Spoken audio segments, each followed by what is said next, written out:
whispers beneath the canopy. The sky was a bruised purple when Elon stepped beyond the last farmhouse, a leather satchel slung over his shoulder and a map crumpled in his hand. Before him lay the Greenwood Vale, a forest older than memory, whispered about in songs and feared in silence. The stories told of roots that moved, animals that watched, and voices that never echoed from the trees. Elon wasn't afraid, though. He had questions that only the forest could answer. Questions about his father, who vanished beyond the Vale's edge when Elon was only 5. The village elders said he'd been foolish, chasing old legends. But the pendant Elon wore, the one that glowed faintly near running water and grew warm in moonlight, was not the trinket of a fool. It was his father's, and it had pulsed with strange light 3 nights ago. That was enough for Elon. As soon as he crossed the mossy threshold into the forest, everything changed. The air became heavier, tinged with the scent of rain and loam. The light filtered through dense foliage and shafts that shimmered like golden strings, and even the bird song seemed like a language waiting to be translated. A deer watched him from the ferns. It didn't flee. It simply blinked and vanished, as if the forest had folded around it. Elon followed the map his father had once drawn in the margins of an old field journal. Arrows, circles, and notes in a handwriting too rushed to decipher completely. But there was a mark in the shape of a spiral deep within the forest's heart. That was his destination. Hours passed, or maybe days. In Greenwood Vale, time slipped its leash. Elon ate wild berries and drank from hidden springs, his pendant always faintly aglow. He heard music once, soft as wind through reeds, but found no source. He walked past trees that grew in corkscrew patterns, past hollow trunks that echoed his steps before he took them. The deeper he ventured, the more the forest seemed to recognize him. On the 4th night, or perhaps the 7th, Elon found the grove of lanterns. Dozens of mushroom caps glowed in bioluminescent hues around a clearing lit by no moon. There, an old woman stirred a cauldron hanging from the branch of a living tree, whose roots wove a cradle beneath her. "You've come for the spiral," she said, not looking up. Elon hesitated. "Yes, my father. I knew him," she interrupted. "He passed through this grove with fire in his blood and fear in his eyes." "He died then," Elon whispered. "Not as you understand death," she said. "He changed."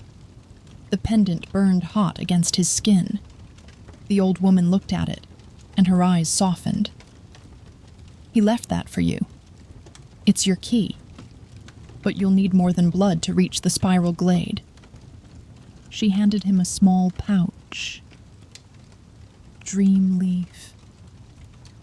Burn it when the path disappears, and speak only truth within the ring of whispering stones, or the forest will close." Ellen tried to ask more, but she turned to mist before his eyes. Only the pouch remained. The journey grew stranger after that. The trees grew taller, some with bark like scales, others with leaves that hummed in moonlight. Shadows followed him, but not maliciously. They seemed like guardians, unsure whether to warn or welcome. Elon saw animals that didn't exist in any book. Foxes with antlers, birds made of light, and once, a massive stag with moss growing on its antlers and eyes like polished amber. He reached a dead end, a sheer cliff wall covered in roots. The map showed nothing. Elon remembered the pouch and sprinkled the dream leaf into a small fire. The smoke spiraled upward, then curled sideways like a beckoning finger. The wall shimmered and opened like a curtain. Beyond it lay the spiral glade. The clearing was circular, encircled by stones carved with runes that whispered names as Elon approached.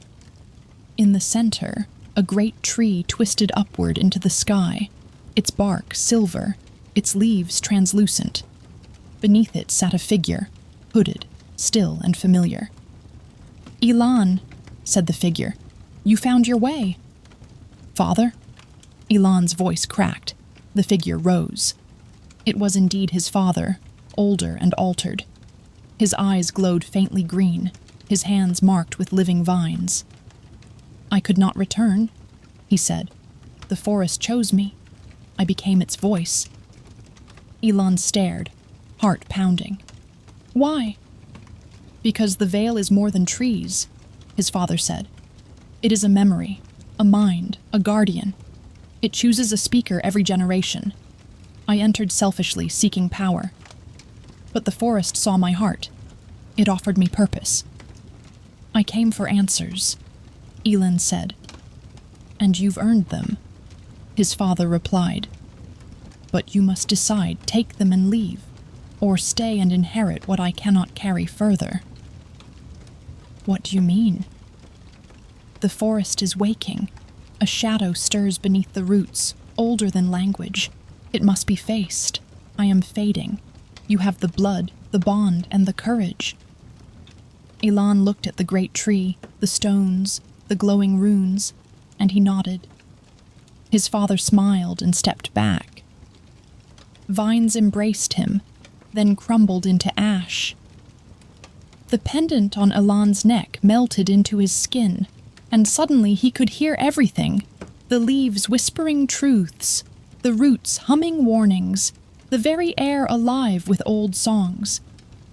He knelt at the foot of the silver tree. The forest accepted him.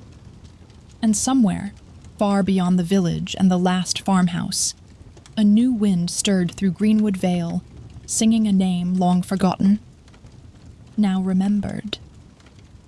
Elon, the keeper of the grove.